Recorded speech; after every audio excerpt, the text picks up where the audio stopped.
नमस्कार बच्चों। आज हम सब पढ़ें कक्षा 7 की हिंदी भाषा सेतु का 13वां पाठ शेर शिवाजी, जो कि वसंत देव जी द्वारा रचित एक एकांकी है। प्रस्तुत एकांकी शेर शिवाजी नाटक का एक अंश है। औरंगजेब के दरबार में अपमानित होने के पश्चात शिवाजी गुस्से से लौट आए और अपने डेरे पर बैठे मिर्जा जय सिंह के पुत्र राम सिंह से बातें करने लगे। उस समय की बातचीत को इस दृश्य में प्रस्तुत किया गया है। शिवाजी स्वयं को सारे हिंदुस्तान से जुड़ा हुआ मानते हैं और भारत की स्वतंत्रता के लिए जान देने में जीवन की कृतार्थता समझते हैं। अपनी स्मृति के लिए मकबरा बनाने के बजाय कुछ कर जाने में विश्वास रखते हैं। स्वार्थ के लिए जीने वालों को वे इंसान नहीं समझते। उन्हें विश्वास है कि स्वराज्य की आग को औरंगजेब बुझा नहीं पाएगा। उनकी इन्हीं बातों से प्रभावित होकर राम सिंह भी देश हित में बलिदान करने के लिए तैयार हो जाते हैं। शेर शिवाजी एकांकी का यह अंश शिवाजी की राजनीतिज्ञता एवं भावना के आह्वान द्वारा मनुष्य को अपने निकट खींच लेने की कला का द्योतक है। यानी शिवाजी की जो बातें हैं, जो उनकी प्रभावशालीता है, वह लोगों को अपनी तरफ आकर्षित करने वाली है, अपनी तरफ खींच लेने वाली है। अर्थात लोग उनकी बातों को मानते हैं, उनकी बातों से प्रेरित होते हैं। पाठ शुरू होता है। शिवाजी का डेरा। राम सिंह और शिवाजी प्रतीत होता है कि दोनों कहीं बाहर घूमने के लिए गए हुए थे और अभी अभी लौटे हैं। शिवाजी की पगड़ी एक थाल पर पास ही रखी है, वहीं रखी है उनकी तलवार। यानी शिवाजी की एक थाल में उनकी पगड़ी रखी हुई है और वहीं बगल में उनकी तलवार रखी हुई है। शिवाजी कहते हैं, कुंवर साहब, हम आपके बहुत आभारी हैं। हम नहीं जानते थे कि आगरा नामक एक भयानक रेगिस्तान में ताजमहल जैसा नखलिस्तान भी बसता है। राम सिंह कहते हैं, ऐसी शानदार इमारत राजा साहब दुनिया में शायद ही कहीं हो। एक बादशाह के अमर प्रेम का सपना जो धरती पर साकार होकर उतरा है, 20 साल से ज़्यादा तो इसे बनवाने में लग गए, तब कहीं जाकर तैयार हुआ है। ऐसा राम सिंह कहते हैं कि इस महल को बनवाने में, यानी ताजमहल को बनवाने में तकरीबन 20 साल से ज़्यादा का वक्त लग गया है। शिवाजी नकली आश्चर्य से कहते हैं, 20 साल से ज़्यादा? फिर मुस्कुरा कर कहते हैं, कैसा आश्चर्य है कुंवर साहब कि एक बादशाह अपना शानदार मकबरा बनवाने में अपनी आधी जिंदगी खर्च कर देता है, वह भी महज यानी सिर्फ इसलिए कि मरने के बाद उसका नाम याद रहे। क्या इससे यह बेहतर नहीं, बेहतर का अर्थ था अच्छा, क्या इससे यह बेहतर नहीं कि मनुष्य ऐसा काम करे कि अपना नाम रखने के लिए उसे मकबरा बनवाने की ज़रूरत ही न पड़े। उस फूल की तरह जिए जो कुम्हलाकर मिट्टी में मिल तो जाता है मगर मिट्टी को सुगंधित कर देता है। क्यों कुंवर साहब? ऐसा प्रश्न करते हैं। राम सिंह कहते हैं, बजा फरमाते हैं राजा साहब। शिवाजी कहते हैं, अच्छा कुंवर साहब, यह जो संगमरमर का सपना है, क्या इसकी नींव भी संगमरमर की बनी है? राम सिंह कहते हैं, नहीं राजा साहब, नींव में तो यही मामूली मगर मजबूत पत्थर लगे हैं। शिवाजी मुस्कुराते हैं। राम सिंह, राजा साहब, आप मुस्कुरा रहे हैं? शिवाजी कहते हैं, सोच रहे थे कि जब नींव में हजारों मामूली खुरदुरे पत्थर अपने को दफना देते हैं, तब कहीं एक सपना साकार हो पाता है। एक हमारा भी सपना है, हिंदवी स्वराज्य का सपना। माता भवानी के आशीर्वाद से हमारा सपना भी साकार होकर ही रहेगा। जब हो जाएगा तो हमारा कर्तव्य कहलाएगा, मगर जिनकी शहादत की नींव पर खड़ा होगा उनका न नाम रहेगा न निशानी ही रह जाएगी। कुंवर साहब, हम ताजमहल की कुर्सी देख रहे थे और हमें अपने एक एक साथी की याद आ रही थी। लंबी सांस लेकर धरती की ओर देखते हैं। कौन? शिवाजी। पल भर सन्नाटा रहता है। राम सिंह कहते हैं, राजा साहब, गुस्ताखी माफ हो तो एक बात पूछूं? कई रोज से कहते कहते राम सिंह रुक जाते हैं। शिवाजी हंसकर कहते हैं, यह दरबारी रस्मो रिवाज कुंवर साहब आप दरबार के लिए ही सुरक्षित रखें। आपके पिता मिर्जा राजा हमारे लिए पिता के समान हैं, इसलिए हमारे भाई के नाते आप जो पूछना चाहें बेझिझक पूछें। राम सिंह कहते हैं, राजा साहब, हमें आपसे हैरानी है कि उस रोज आखिर ऐसी कौन सी बात हो गई थी कि आपने आकाश पाताल एक कर दिया। उस रोज जहां आपको खड़ा किया था वहीं हमारे पिताजी खड़े रहते। शिवाजी कहते हैं, कुंवर राम सिंह, बुरा न मानिए, आपके पिता बादशाह के सेवक हैं। बेशक हमने बादशाह से संधि की है, मगर हम स्वतंत्र हैं, किसी बादशाह के चाकर नहीं हैं। हमें यहाँ निमंत्रित किया गया था। हम औरंगजेब की कृपा से राजा नहीं कहलाते। हम क्यों अपमान सहते? राम सिंह कहते हैं, राजा साहब, आपको समझना चाहिए कि आपने शेर की माद में घुसने का दुस्साहस किया है। हम आपकी भलाई की खातिर कहते हैं, भलाई की खातिर यानी भलाई के लिए कहते हैं कि कुछ दिनों तक मान सम्मान का ख्याल यानी ध्यान अपने दिल से बिल्कुल निकाल दीजिए। जान है तो जहान है, यानी जिंदगी है तो सब कुछ है, बाकी बातें बेकार हैं। शिवाजी कहते हैं, यह क्यों नहीं कहते कुंवर साहब कि बातें बाकी हैं और उन्हें पूरा करने के लिए जान हाजिर है।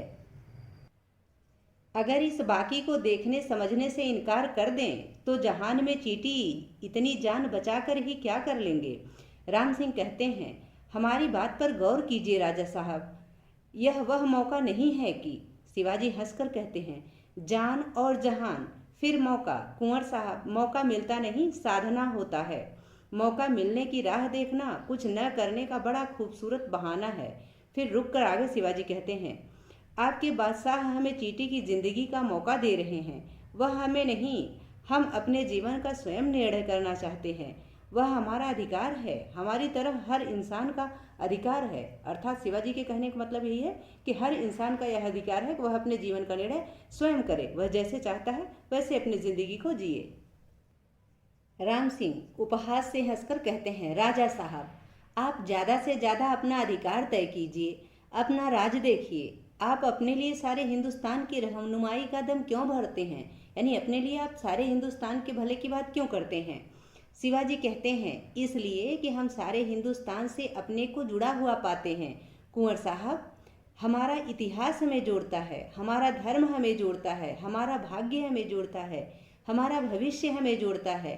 हम ऐसी हर आत्मा से जुड़े हुए हैं जिसमें आज असंतोष की आग जल रही है और जो आने वाले कल को बनाने की खातिर आज अपनी जान पर खेलने को तैयार है। मुस्कुराते हुए शिवाजी कहते हैं, हमारे एक सवाल का जवाब देंगे कुंवर साहब? राम सिंह कहते हैं, पूछिए शिवाजी। शिवाजी कहते हैं, कुंवर साहब, आपके भाई के नाते हम आपसे पूछते हैं कि इस खेल में आप किसकी तरफ से मैदान में उतरेंगे। राम सिंह को मौन देखकर शिवाजी कहते हैं, जवाब दीजिए। राम सिंह कहते हैं, सकपका कर यानी घबरा कर, हम यानी संशयपूर्वक यानी असमंजस में पड़ जाते हैं। आप हमसे क्या कराना चाहते हैं? इस प्रकार से राम सिंह बोलते हैं। शिवाजी कहते हैं, हम तो क्या कुंवर साहब, दुनिया की कोई भी ताकत आपसे जबरदस्ती कुछ नहीं करा सकती, बशर्ते आप अपने को जानते हों। आप अपने से पूछिए कि खुद आप क्या कर सकते हैं, क्या करना चाहते हैं। हमने कुछ चाहा, किया, आज यहाँ आपके बादशाह की राजधानी में मौजूद हैं। अभी कुछ और बाकी है, वह भी करना चाहते हैं। राम सिंह कहते हैं, हम समझे, आप यही चाहते हैं ना कि हम आपके साथ मिलकर बगावत करें, अपनी स्वामी भक्ति को कलंकित करें। राजा साहब, आप तो हमारा लोक और परलोक दोनों को बिगाड़ने की नसीहत दे रहे हैं।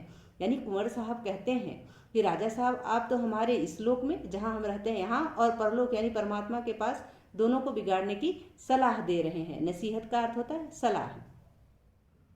शिवाजी कहते हैं, कुंवर साहब, स्वामी भक्ति से हम भी वाकिफ हैं, यानी स्वामी भक्ति को हम भी जानते हैं। जो स्वाभिमान को कुचल देती है वह स्वामी भक्ति नहीं कहलाती। जो स्वार्थ को आश्रय देता है वह स्वाभिमान नहीं कहलाता। जो स्वार्थ की खातिर जीता है यानी जो स्वार्थ के लिए जीता है वह इंसान नहीं कहलाता। कुंवर साहब, आप जिसे स्वामी भक्ति कहकर गर्व अनुभव कर रहे हैं वह ठीकरी से बढ़कर कुछ नहीं है, पर ठीकरी पर सोने का पानी चढ़ाया गया है और आप उसे शाही मुहर मानकर मस्तक पर धारण किए हुए हैं। आगे राम सिंह कहते हैं, राजा साहब, यह आप क्या कह रहे हैं? आप हमारे अस्तित्व को ही मिथ्या मान रहे हैं। यानी राम सिंह को ऐसा लगता है कि जो शिवाजी हैं वो हमारे अस्तित्व को ही यानी हमारे जीवन को ही मिथ्या मान रहे हैं, गलत मान रहे हैं। आगे शिवाजी कहते हैं, आपने सही पहचाना कुंवर साहब। क्या सार्थकता है आपके अस्तित्व की जब आपकी आंखें मूंद दी गई हों, आपके कान ढक दिए गए हों, हृदय में भय और आतंक हो, जिह्वा राम का नाम लेने के स्थान पर बादशाह का जयघोष करने को मजबूर कर दी गई हो। आपकी स्वामी भक्ति एक किस्म का गहरा नशा है कुंवर साहब, जो आपको दीन दुनिया यानी पूरे संसार से बेखबर बनाए रखता है, यानी आपको संसार की खबर नहीं होने देता। नहीं दिखाई पड़ता आपको राणा सांगा, जो आज भी जमुना के कछारों में हताश होकर भटक रहा है। राणा प्रताप, जो आज भी रेगिस्तानों में फाका कसी कर रहा है। नहीं सुनाई पड़ता आपको धधकते अग्निकुंड में कूदकर प्राण विसर्जित करती महारानी पद्मिनी का नीरव रुदन। आपकी या हमारी माँ, बहन, मौसी या चाची का दिग दिगंत को चीरता करुण आर्तनाद, जो किसी महावत खां द्वारा जबरन भगा ले जाने के क्षण में उठा था। रुककर आगे शिवाजी कहते हैं, जाने दीजिए कुंवर साहब, जिनकी दौड़ रनिवास के विलास से दरबार तक और दरबार की कदम बोसी से रनिवास के विलास तलक सीमित है, वे नहीं जान पाएंगी उस कसक को जो हमारे दिल को साल रही है। न कभी देख पाएंगी उस चिता को जो हमारे मन में धू धू कर जल रही है। एक क्षण निस्तब्धता, यानी एक क्षण के लिए शांति हो जाती है। राम सिंह कहते हैं, ठंडी सांस लेकर कहते हैं, राजा साहब, हम आपके दर्द को पहचानते हैं, मगर हम कांटों से घिरे हुए हैं, बंजर में खड़े हैं। शिवाजी कहते हैं, कुंवर साहब, बीज डालने से पहले झाड़ झंखाड़ को उखाड़कर धरती को गोड़ना होता है। उसकी बड़ी दानिनी, उससे बड़ी दानिनी नहीं है दुनिया में। हल उठाइए तो आप। यानी शिवाजी कहते हैं कि इस धरती माँ से दानी कोई दूसरा नहीं है। एक बार आप हल उठा करके तो देखिए, अर्थात आप बगावत करके तो देखिए। राम सिंह कहते हैं, यह काम आसान नहीं है। अगर आप जान पाते कि आपके खिलाफ कैसी कैसी साजिशें चल रही हैं तो। ऐसा कहते कहते रुक जाते हैं। शिवाजी कहते हैं, इससे बड़ी साजिश और क्या हो सकती है कि आलमगीर हमें बांध रखे और एक रोज हमारा खात्मा कर दे। इस प्रकार से शिवाजी कहते हैं। जिस खुनरेज ने, यानी जिस खूंखार ने अपने भाइयों को, अपने पिता को मौत के घाट उतारते वक्त झिझक नहीं दिखाई, वह भला हमारे लिए कभी हिचकिचाएगा? राम सिंह कहते हैं, राजा साहब, अगर एक बार आप बादशाह से मुलाकात। ऐसे कहते कहते रुक जाते हैं। शिवाजी कहते हैं, चाहे प्राण ले लीजिए कुंवर साहब, मगर यह न कहिए, यह होने वाला नहीं। राम सिंह कहते हैं, हमें डर है कि आपकी नज़रबंदी कहीं ताजिंदगी कैद में न बदल जाए। यानी जो अभी आपको नज़रबंद किया गया है, कहीं आपको पूरे जीवन भर कैद में न रख दिया जाए। शिवाजी कहते हैं, कुंवर साहब, आलमगीर शिवाजी की जान ले सकता है, मगर उसकी जलाई आग को नहीं बुझा सकता। अगर आलमगीर में हिम्मत हो तो हमें मार कर ही देखे, दक्कन में उतर कर ही देखे, दक्कन यानी अग्नि में उतर कर ही देखे। हमने भी उसके लिए मकबरे बनवा रखे हैं। हंसकर शिवाजी कहते हैं, अगर हमें खत्म कर दिया जाता है कुंवर साहब, तो हमारे भाई राम सिंह क्या चुप बैठे रहेंगे यहाँ? राम सिंह कहते हैं, राजा साहब, हम आपको यकीन दिलाते हैं कि हमसे जो भी करते बनेगा हम करेंगे, और अगर कुछ भी न बन पड़ा तो आपकी खातिर जान तो दे ही सकेंगे। ऐसा कहते हैं राम सिंह। शंभू राजा दौड़ता हुआ आता है। नेपथ्य में असंख्य घोड़ों की टापों की आवाज आती है। यानी शंभू राजा रहता है एक सेवक जो दौड़ते हुए यहाँ आता है शिवाजी के पास, और उस वक्त ऐसा लगता है कि जैसे पर्दे के पीछे बहुत सारे घोड़ों की टापों की आवाज आ रही है कि घोड़े दौड़ते हुए आ रहे हैं। शंभू राजा कहता है, राजा साहब, फौज आ रही है। शिवाजी हंसकर, क्या रिसाला देखकर डर गए बेटे? कोई बड़ा सरदार होगा, दरबार से रुखसत होकर अपने घर जा रहा होगा।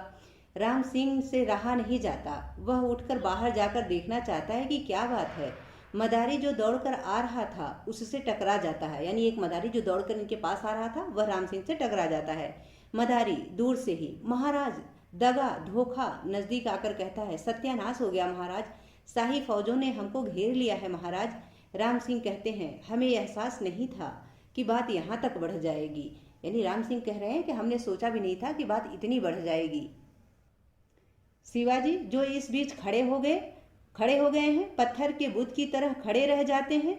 शंभू राजा उनकी कमर से लिपट जाता है। मदारी कांप रहा है। राम सिंह का हाथ तलवार की मोट पर, शिवाजी का हाथ राम सिंह के हाथ पर। अचानक दरवाजे में से एक काली छाया मंच पर प्रवेश करती है और शिवाजी को ढक लेती है। एकदम सन्नाटा। यह छाया 6 फुटी हबसी कोतवाल फौलाद खां की है।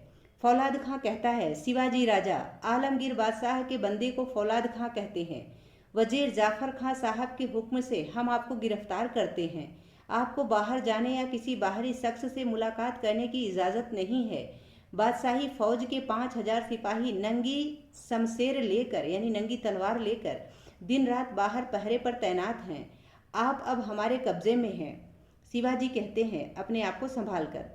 खां साहब, आप अपना काम कीजिए, हमारी तरफ से आपको कोई शिकायत न होगी। आखिर हम दोनों बादशाह सलामत के बंदे हैं। आप पहरा दीजिए, हम कैद खाने में रहेंगे। प्रकाश शिवाजी पर केंद्रित हो जाता है। वे शंभू राजा की पीठ थपथपाते हैं। मुख अब भी निर्विकार है। धीरे धीरे अंधकार होता है। बसंत देव जो कवि हैं, जो लेखक हैं इस पाठ के, इन्होंने एक एकांकी लिखा है, यानी एक भाग लिखा है शिवाजी और राम सिंह की बातचीत का। आशा है यह पाठ आप सबको बहुत अच्छे से समझ में आ गया होगा। अब हम इसका अभ्यास कार्य करेंगे। यहाँ पाठ से संबंधित शब्दार्थ दिया गया है, तो आप इसको यहाँ से देख लें शब्दार्थ को।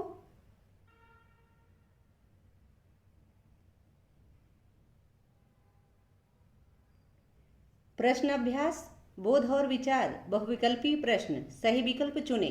पहला प्रश्न है शिवाजी का अपमान किसके दरबार में हुआ था? तो उत्तर है औरंगजेब के दरबार में, इसलिए ग ऑप्शन सही है। दूसरा प्रश्न है ताजमहल का निर्माण किस शासक ने करवाया था? तो उत्तर है शाहजहां ने, इसलिए घ ऑप्शन सही है। तीसरा प्रश्न है शिवाजी ने मौके के प्रसंग में राम सिंह को क्या उत्तर दिया? तो उत्तर है मौका साधना पड़ता है, यानी शिवाजी ने कहा कि मौका साधना पड़ता है। चौथा प्रश्न है शिवाजी अपने को किससे जोड़ते हैं? तो हिंदुस्तान की जनता से, इतिहास से, मुगलों से संतुष्ट प्रत्येक व्यक्ति से, उपरोक्त सभी से। तो इसका उत्तर जो है, सही उत्तर यही है कि उपरोक्त सभी से शिवाजी खुद को जोड़ते हैं। उपरोक्त सभी जो है यही सही उत्तर है। ठीक है, हिंदुस्तान की जनता से भी खुद को जोड़ते हैं, इतिहास से भी जोड़ते हैं, मुगलों से असंतुष्ट प्रत्येक व्यक्ति से भी जोड़ते हैं, इसलिए घ ऑप्शन सही है। पांचवा प्रश्न है शिवाजी ने स्वामी भक्ति की क्या परिभाषा दी? स्वामी के लिए मर मिटना, स्वामी की हर बात मानना, जो स्वाभिमान को कुचल दे, उपरोक्त में से कोई नहीं, यानी इनमें से किसी को भी शिवाजी ने सही स्वामी भक्ति नहीं माना, इसलिए घ ऑप्शन सही है। छठा प्रश्न है शिवाजी के अनुसार इंसान कौन नहीं कहलाता? तो जो स्वार्थ की खातिर जीता है वह इंसान नहीं कहलाता, ऐसा शिवाजी का मानना है, इसलिए का ऑप्शन सही है। सातवां प्रश्न है शिवाजी ने राम सिंह से किन महापुरुषों को याद करने को कहा? राणा सांगा, राणा प्रताप, महारानी पद्मिनी, तो उपरोक्त सभी, इन सभी को याद करने के लिए कहा, इसलिए घ ऑप्शन सही है। आठवां प्रश्न है शिवाजी ने किसे सबसे बड़ी दानिनी बताया है? तो उत्तर है धरती को, यानी शिवाजी ने पृथ्वी को, माता धरती को सबसे बड़ी दानिनी बताया है, इसलिए का ऑप्शन सही है। ठीक है, आशा है कि यह पाठ तथा इसका यहाँ तक का अभ्यास कार्य आप सबको बहुत अच्छे से समझ में आ गया होगा। अब हम इसके लघु उत्तरीय प्रश्न, दीर्घ उत्तरीय प्रश्न एवं भाषा बोधन के प्रश्नों को अगली वीडियो में हल करेंगे। यदि पाठ से संबंधित या वीडियो से संबंधित कोई सुझाव हो या आपकी कोई क्वेरी हो, प्लीज़ कमेंट बॉक्स में अवश्य लिखिएगा। वीडियो पसंद आए तो इसको लाइक करें, शेयर करें, चैनल पर नए हैं तो प्लीज़ इसे सब्सक्राइब अवश्य करें।